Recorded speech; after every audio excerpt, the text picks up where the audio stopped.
Hi everybody, this is Lexi with Long Bottom Farm, and today we will be rendering some pork leaf fat into some great lard for cooking and baking and a bunch of other things. You can make soap. It's actually a really versatile product that we love here on the farm.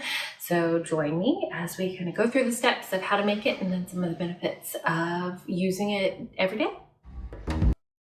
So in the 1990s, there was a big push for low-fat diets. Animal fats and such products, butter, were labeled bad fats, and we started really moving towards the seed oil base and vegetable oils. Those are probably worse for our health than anybody realized. So now we're starting to see a move back towards the animal-based fats, tallows, lard, butter, things like that. So we'll be taking our pork leaf fat today and rendering it down into a pure lard. Great for cooking, great for baking, great for soap making. And as with any healthy, balanced diet, you'll want to use anything in moderation. So some of what you're going to need to get started today is your pork leaf fat. We produce it here on the farm from our woodland pork. But it can be a little more difficult to find. You're not going to find it in your local grocery store. It's probably not going to be at Wegmans or Food Lion. So you'll want to reach out to a local farmer that you know and trust that raises pigs. The leaf fat specifically is the fat that surrounds the kidney. It is a more pure form of fat. So when you render it, it's not going to have any sort of pork taste to it, making it wonderful for baking, making it great for cooking as well. You're going to need the leaf fat like we talked about. You're going to need a great big knife to cut it up, cutting boards, whatever type of vessel you're going to store it in. We love mason jars here. They are really versatile. We use them to drink from. We use them to store foods. We use them to render our lard and to store them there. You're also going to need cheesecloth.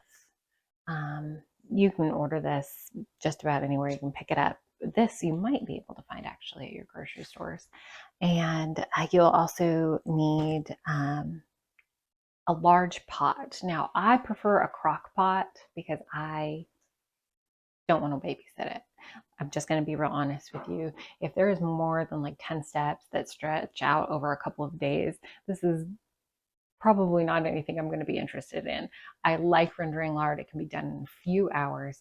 And with a crock pot set on high for 3 to 4 hours, it kind of does all the work for you. Most of these products are available on Amazon. You can click the links below. We've listed everything that we're using here today. There is a small commission that we do receive. It doesn't charge you anything extra, but it does help us here on the farm. So here we have our pork leaf fat. This is about 4 pounds.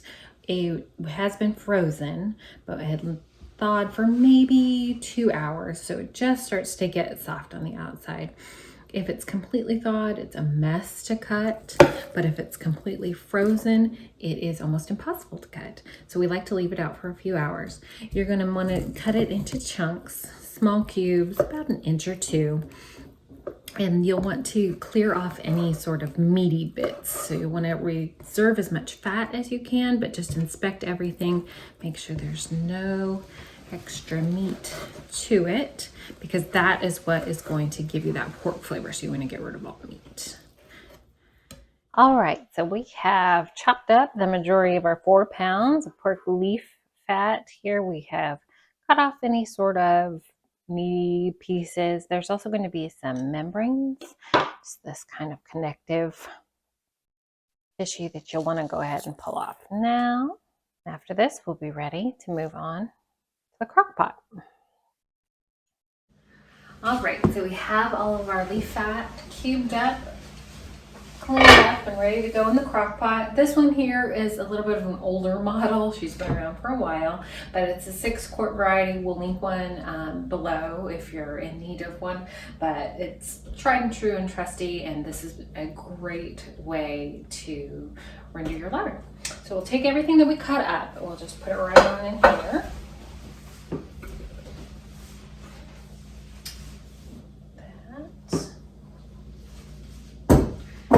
I turn them on high. It usually takes about 3 to 4 hours. I do set the lid just to the side a little. You're going to want all of the moisture to be able to escape. That's what's going to give you a really pure lard that's gonna render out to that nice white that you see. If it is cooked at too high of a temperature, or if it has too many impurities, that's when it starts to yellow and it'll kind of be a little discolored. It also will have a little bit stronger flavor. So we try to get it as pure as we can, and we try to get it as dry as we can to render a really great cooking and baking lard. So at this point, our pork fat has been cooking in our crock pot on high with the lid slightly vented for about 3.5, 4 hours. So we've got these little floaty bits here. See those? And what you want to do, what you can do anyway, is if you want to scoop these out and put them in your pan and salt them up and fry them for just another couple minutes, it will give you the most delicious pork cracklin.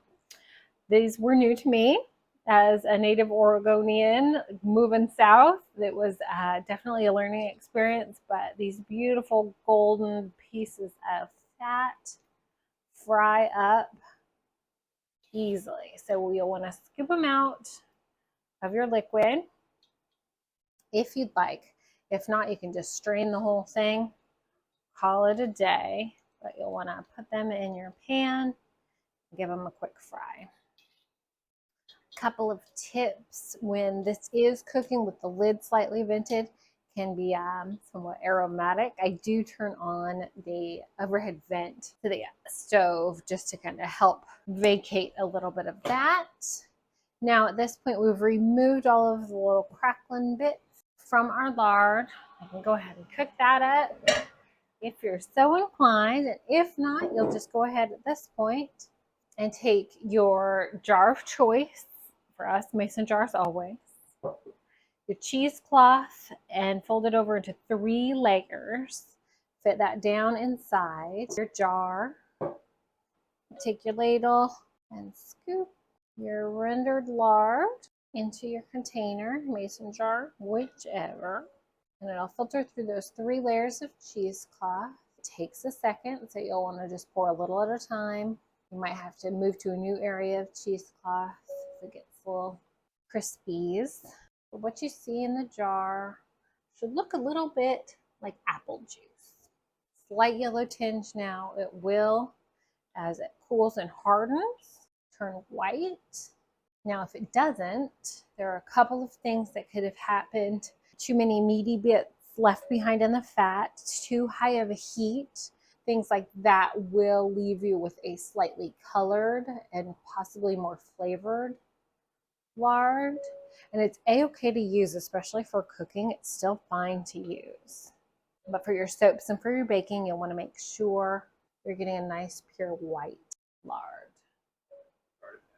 All right, so at this point we have strained our lard through the 3 layers of cheesecloth into our quart mason jars. We got 2.5 quarts from about 4 pounds of leaf fat, of pork leaf fat. It looks great. It's got that apple juice kind of color. Like I said, that will, as it cools, lighten to white. Now these are hot, so be careful. They're very hot. You want to give these plenty of time to cool, especially before you put them into your refrigerator, if that's how you're planning on storing them. Now we did take the cracklins. We have them going here on the stove, a little bit of salt, a little bit more heat, and these guys will make some very delicious southern delicacies. So as far as using your rendered pork fat, it is a wonderful cooking fat for sauteing, for frying, for conditioning any of your cast iron pots and pans. It's great for that. We also like to use it, like I've mentioned, in soaps. We'll do probably a video on that later this year. It does add a certain richness to all of your baking products that we really enjoy. And when you use the leaf fat, it's such a pure, wonderfully tasteless fat that it's able to really add moisture and just a richness to your baked goods that we really enjoy. As far as storing your fats goes, you will want any sort of clean, airtight jar. It can be stored at room temperature on a shelf. It lasts for 6 months to a year that way. If you prefer to store your lard in the refrigerator like we do, we pour it into our mason jar containers. We allow it to cool overnight and then place your airtight lid on before you put it in the fridge. It can develop a kind of waxy top layer with time. There's nothing wrong with it. It's just part of the process.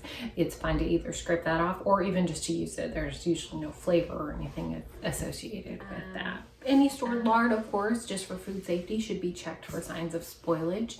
So you'll want to, smell it for any sort of rancid smell. If it develops or changes its color, you'll want to definitely discard that. So there are so many benefits to rendering your own lard and then using that lard and pork fat for cooking and baking, soap making. We love eating, nose to tail. This is a way to utilize the whole animal. We're not discarding the fat. We're able to then turn that into another product that just adds to the flavor and adds to all of these wonderful, organically grown local products. All right, so just to recap, it's really just 3 steps. First thing you're going to do is cut and cube up your pork fat. You're then going to put it into the crock pot for 3 to 4 hours. That's step 2. And then the third step will just be to strain and store your rendered lard. I really encourage you guys just to try this. It really is a pretty straightforward process that yields a product that you can use in multiple different ways. And it was a kind of wonderful first step into being more sustainable, creating more of the products that we eat and use every day here. Thank you so much for watching, and thank you so much for bearing with me. This is my very first YouTube video and I am incredibly nervous. So I hope that didn't show through too much. I hope you guys got a lot of value out of this and something that you can apply and use in your daily life. Subscribe below. This is a small family farm. Every subscriber counts to us, and we are very grateful that you chose today to watch our videos. Thank you.